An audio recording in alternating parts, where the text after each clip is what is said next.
எனையாண்ட குருநாதன் பொற்பாதம் போற்றி. இந்த ஜோதிட கலையை எனக்கு கற்றுக் கொடுத்த குருமார்களின் பாதம் தொட்டு உங்களையெல்லாம் சரவண பீடம் யூடியூப் சேனல் மூலம் சந்திப்பதிலே மற்றற்ற மகிழ்ச்சி. இது சரவண பீடம் ஆன்மீக ஜோதிட ஆராய்ச்சி மையம், கோவை. அன்பர்களே, இந்த பதிவிலே பரணி நட்சத்திரத்தில் பிறந்தவர்களுக்கு குரு திசை என்ன செய்யும் என்பதை பற்றிய ஒரு விளக்க பதிவு இது. இந்த சேனலை சப்ஸ்கிரைப் பண்ணாம இருந்தா ஒரு முறை சப்ஸ்கிரைப் பண்ணிக்கோங்க. அப்படியே பக்கத்துல ஒரு பெல் சிம்பிள் வரும், அதை பிரஸ் பண்ணிக்கோங்க. அடுத்தடுத்து எங்கள் பதிவுகள் உங்களுக்கு கிடைப்பதற்கு அது மிக வசதியாக இருக்கும். பிடிச்சிருந்தா ஒரு லைக் பண்ணுங்க, ஒரு ஷேர் பண்ணுங்க, ஒரு கமெண்ட் பண்ணுங்க. பரணி நட்சத்திரம் இதில் பிறந்த ஒருவர் மேசராசியில் பிறந்திருப்பார்கள். அப்ப பரணி மேசம் அப்படின்னா அவங்களுக்கு முதல் திசையாக சுக்கிர திசை வரும், இரண்டாவது சூரிய திசை, மூணாவது சந்திர திசை, நாலாவது குரு திசை, அஞ்சாவது ராகு திசை, ஆறாவது திசையாக அந்த குரு திசை வரும். அப்ப அந்த குரு திசை அவர்களுக்கு வாழ்க்கையினுடைய பிற்பகுதியில வரும். அதாவது வாழ்க்கையினுடைய கடைசி பகுதியில குரு திசை வரும். ஒரு சிலருக்கு அந்த குரு திசை 45வது வயது, 46வது வயது அப்படி தொடங்கும். பரணி 1வது பாதத்தில் பிறந்திருந்தவங்களுக்கு, பரணி 2வது பாதத்துல பிறந்தா அவங்களுக்கு ஒரு 5 வருஷம் வித்தியாசம். ஒரு 51 வயசுல அந்த திசை தொடங்கும். ஒரு 50 வயதுல 51 வயதுல தொடங்கும். பரணி 1வது பாதம் அப்படி பிறந்திருக்காங்கன்னா அந்த திசையானது அவர்களுக்கு ஒரு 46 வயசுல தொடங்கும். தொடங்கும் போது 16 ஆண்டுகள் குரு திசை. கிட்டத்தட்ட ஒரு 60 வயசு 61 வயசு வரைக்கும் அந்த குரு திசை இருக்கும், வாழ்க்கையினுடைய பிற்பகுதி காலம். சோ அந்த காலங்கள் அந்த திசை அவர்களுக்கு என்ன செய்யும் அப்படின்னு பாத்தீங்கன்னா, ஒருவேளை ராகு திசை அவர்களுக்கு 18 வருஷம் கடந்து வர்றாங்க, அதுல சிறப்பாக இல்லை அப்படின்னா, இந்த குரு திசை நல்ல ஒரு அமைப்புல இருந்தா வாழ்க்கையில் அது மிகப்பெரிய ஒரு பொருளாதார வளர்ச்சியை கொடுக்கும். குரு தனக்காரகன், குரு புத்திரக்காரகன், பணத்துக்கு அதிபதி குரு, செல்வத்தை அள்ளி கொடுப்பவர் குரு. அவர் காலபுருஷனுக்கு பாக்கியாதிபதி. அப்ப குரு திசை வரும்போது மேசராசியில் பிறந்தவங்களுக்கு அவர் ராசிக்கு 9ஆம் அதிபதியா வரும்போது அந்த பாக்கியத்துக்குண்டான மிகப்பெரிய வெற்றிகளை தரக்கூடிய காலமா இருக்கும். அது நின்ற இடத்தை பொறுத்து அதனுடைய விளக்கங்கள் சொல்றேன். இந்த பதிவை ஸ்கிப் பண்ணாம பாருங்க. அப்பதான் குரு திசையினுடைய தன்மைகள் உங்களுக்கு கடைசி வரைக்கும் எப்படி செய்ய போகுதுன்னு புரிய வைக்கும். அதுக்கான வழிமுறைகளும் வழிபாடுகளும் சொல்லியிருக்கேன். அதனால ஸ்கிப் பண்ணாம பாருங்க. அப்ப இந்த காலம் அவர்களுக்கு ஒரு பிற்பகுதி யோகத்தை தரக்கூடிய காலமா இருக்கக்கூடிய அமைப்புள்ள ஜாதகங்களுக்கு மிகப்பெரிய யோகத்தை கொடுக்கக்கூடிய அமைப்பு இருக்கும். ஒருவேளை பரணி 2வது பாதமா இருந்தா அவர்களுக்கு ஒரு 50-51 வயசுல திசை தொடங்கும், 66 வயசு வரைக்கும் அந்த திசை இருக்கும். இதே பரணி 3வது பாதம் அப்படின்னா அவர்களுக்கு 55 வயசுல அந்த திசை தொடங்கி கிட்டத்தட்ட ஒரு 70 வயசு வரைக்கும் அந்த திசை இருக்கும். அதே மாதிரி பரணி 4வது பாதம் அப்படின்னா அவங்களுக்கு கிட்டத்தட்ட 75 வயசு வரைக்கும் அந்த திசை வரும். இது பொதுவா அந்த முதல் திசை சுக்கிர திசையினுடைய திசை இருப்பை பொறுத்து இந்த திசையுடைய காலங்கள் கொஞ்சம் கொஞ்சம் சுய ஜாதகத்துல மாறுபடும். ஒரு அப்ராக்சிமேட்டா சொல்லியிருக்கேன். அப்ப இது வாழ்க்கையினுடைய பிற்பகுதி அப்படின்னா இந்த காலம் அவர்களுக்கு சிறப்பா இருந்துச்சுன்னா நல்லது. குரு பகவான் நின்ற இடத்தை பொறுத்து எந்த நட்சத்திர சாரத்துல இருக்காரோ அதுக்கு தகுந்தபடி அந்த காலத்துல மிகப்பெரிய நன்மைகளை கொடுப்பார். பொதுவா சொல்லுவாங்க 6வது திசை குரு திசை வரக்கூடாது. இது ஜோதிட சாஸ்திரத்தில் சொல்லப்பட்டது. 4வது சனி திசையும் 5வது ராகு திசையும் 6வது குரு திசையும் வாழ்க்கையில் நன்மை செய்வதில்லை. அப்ப 6வது திசையா தான் இவங்களுக்கு வருது குரு திசை அப்படின்னா இந்த 6வது திசைக்கான அமைப்பு சிறப்பா இருந்தா பாதிப்புகள் இல்லை. இல்லைன்னா குரு மிகப்பெரிய பாதிப்புகளை அவர்கள் கொடுக்குறாரு. அந்த 6வது திசையினுடைய தன்மைகள் கெட்டு போச்சுன்னா இது சுய ஜாதகத்தை நீங்க ஆய்வு செய்து பார்த்து தெரிஞ்சுக்கணும். ஒருவேளை குரு திசை வரப்போறவளா இருந்தா இல்ல குரு திசை நடப்புல இருந்தா பரணியில் பிறந்தவர்கள் உங்க சுய ஜாதகத்தை ஆய்வு செய்து பாருங்க. குரு 6வது திசை நன்மை செய்யக்கூடிய அமைப்புல இருக்கா அப்படின்னு தெரிஞ்சுக்கிட்டு நீங்க அதுக்கான விஷயத்த செய்யலாம். அந்த காலத்துல எடுக்கிற முயற்சிகள் எல்லாம் உங்களுக்கு வெற்றியா வர்றதுக்கு இது சப்போர்ட் பண்ணும். ஒருவேளை அது சரியில்லைன்னா ஜாதகத்தை பார்த்து அதுக்கான தீர்வுகளை நோக்கி பயணிங்க. அதே மாதிரி குரு பகவான் பொதுவா பாக்கியாதிபதி மேசத்திற்கு அவர் பாக்கியத்தை அள்ளி கொடுப்பவர். ஏன்னா 9ஆம் இடத்துக்கு அதிபதி, அவரே விரையாதிபதியா வர்றாரு. அப்ப இருந்தாலும் பாக்கியாதிபதியா வரும்போது பாக்கியத்துக்குண்டான முழு வெற்றிகளை கொடுப்பாரு. பொருளாதாரத்துல வளர்ச்சி, நல்ல உயர்வு, அந்தஸ்து, புகழ், வெளிநாடு போகக்கூடிய வாய்ப்புகள். சிலருக்கு பாக்கியாதிபதி அப்படிங்கும்போது ஒரு தலைமை பொறுப்பு, ஒரு புகழ் அந்தஸ்து, ஒரு தெய்வ காரியங்கள்ல தேவாலய பணிகள்ல முன்னின்று செய்யக்கூடிய அமைப்பு, இந்த மாதிரி ஒரு கௌரவமான சில அமைப்புகள்லாம் குரு திசை ஒரு சிலருக்கு கொடுக்குது. ஒரு சிலருக்கு அந்த குரு சரியில்லைன்னா மிகப்பெரிய அவயோகத்தை தருது.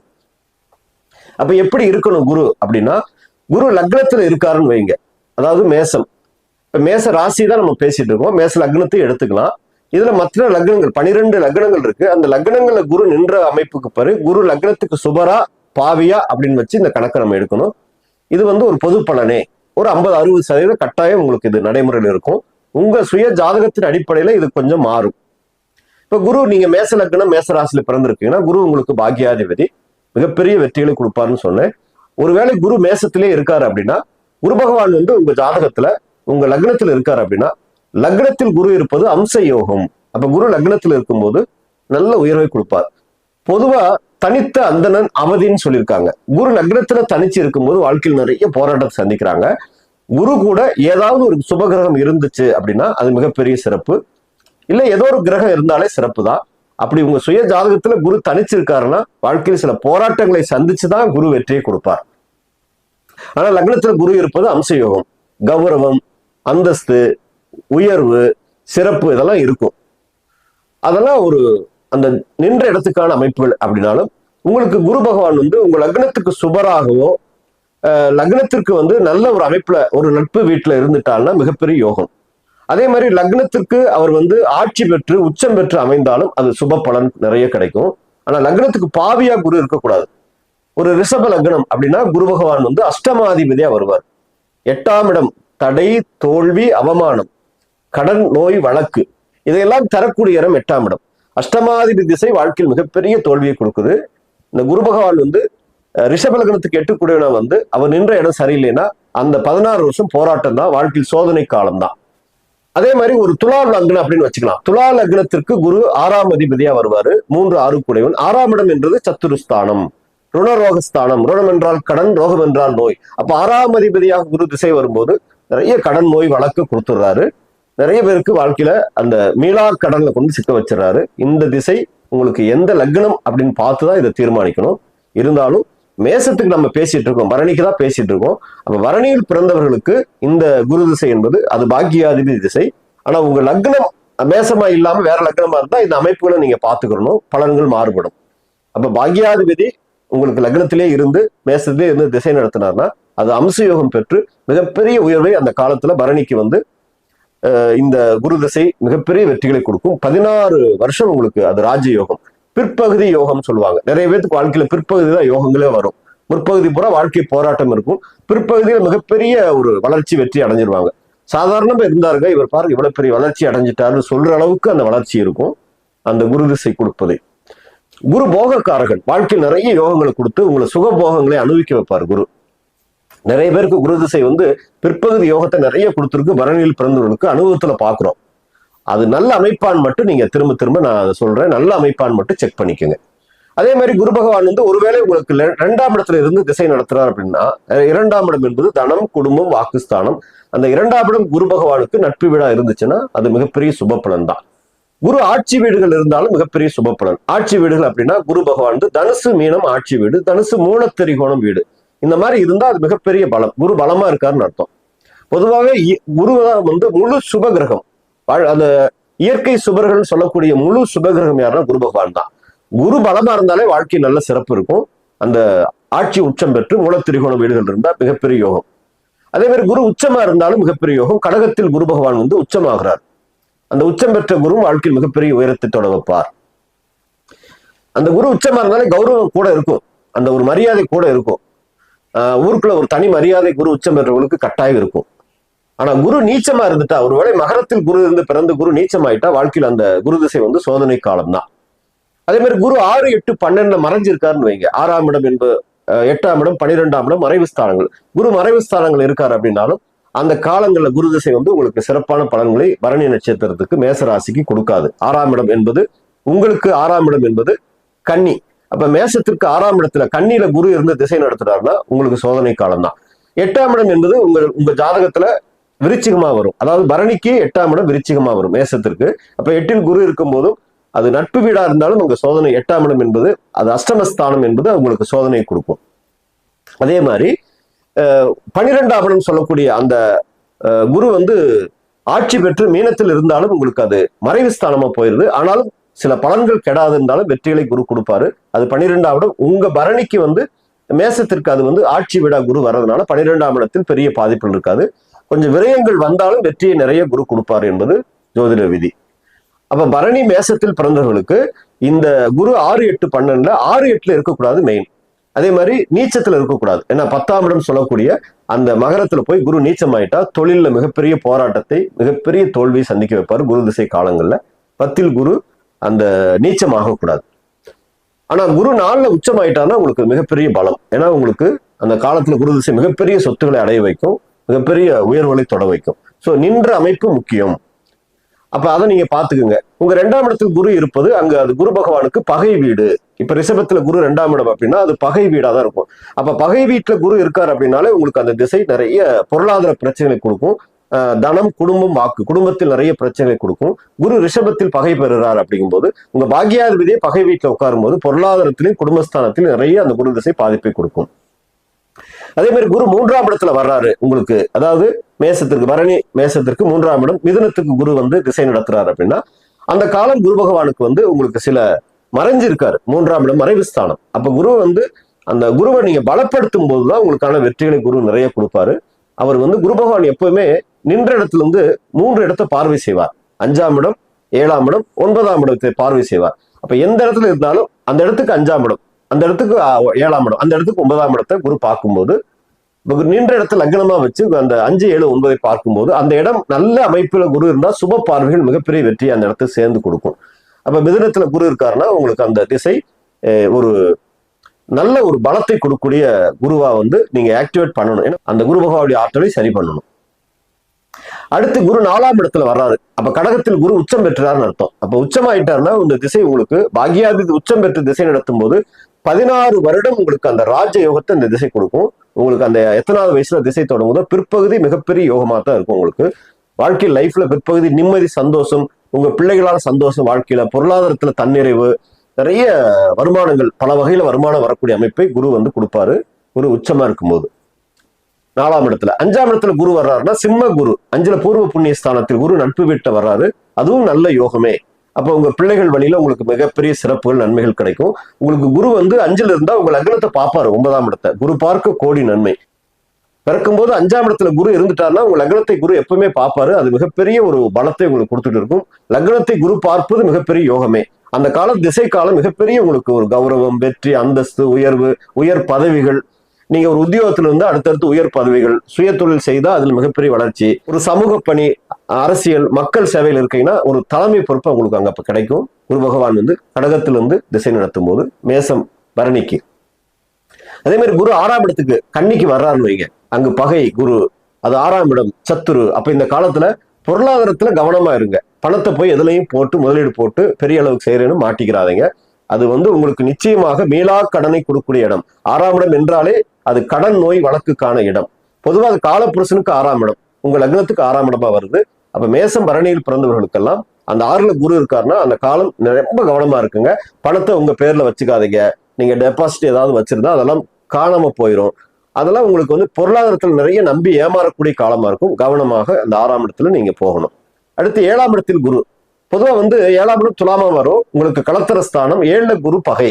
அங்க துலாத்தில் குரு பகையா இருக்கும்போது நிறைய உங்களுக்கு திருமண வாழ்க்கைங்கிற விஷயத்துல அந்த பிரச்சனையை அந்த காலத்தில் கொடுக்குறாங்க. 40, 50 வயசுல என்ன சார் பிரச்சனை திருமண வாழ்க்கை வரப்போகுதுன்னா நிறைய பேருக்கு அந்த வயதுல தான் திருமண வாழ்க்கையில பிரச்சனை வருதுங்க. மனைவிக்கு பாதிப்பு வருது. நல்ல வாழ்ந்த குடும்பங்கள் அந்த காலத்துல செதறி போகுது. கணவன் மனைவிக்குள்ள அந்த 50 வயசுல கூட பிரச்சனைகள் வரக்கூடிய, 45 வயசுல கூட பிரச்சனைகள் வரக்கூடிய அமைப்பை ஏற்படுத்துது. இந்த குரு பகவான் திசை 7ஆம் இடத்திலிருந்து திசை நடத்தும் போது தவறான பெண்கள் சகவாசம் கூட சேர்ந்துருது. அதனால குடும்பத்தில் பிரச்சனைகள் வருது. 7ஆம் இடத்துல குரு மேசத்து பரணிக்கு குரு பகவான் துலாத்திலிருந்து திசை நடத்துறாருன்னா பெண்கள் விஷயத்துல கவனமா இருங்க. பெண்கள் சகவாசத்தினால உங்களுக்கு அவமானம் ஏற்பட்டு உங்களுக்கு குடும்பத்துல அது மனைவியுடன் நிறைய பிரச்சனைகளை சந்திக்கக்கூடிய காலமா இருக்கும். பொருளாதாரத்திலையும் கூட்டு தொழில் இதுல எல்லாம் பிரச்சனைகளை சந்திக்கக்கூடிய காலமா இருக்கும். ஏன்னா குரு அங்க பகையா இருக்காரு. கவனம் அப்படிங்கிறது அந்த திசை. 8ஆம் இடத்துல விருச்சிகத்துல குரு இருக்காருன்னா உங்களுக்கு குரு விருச்சிகம் செவ்வாய் வீடு, நட்பு வீடு தான்.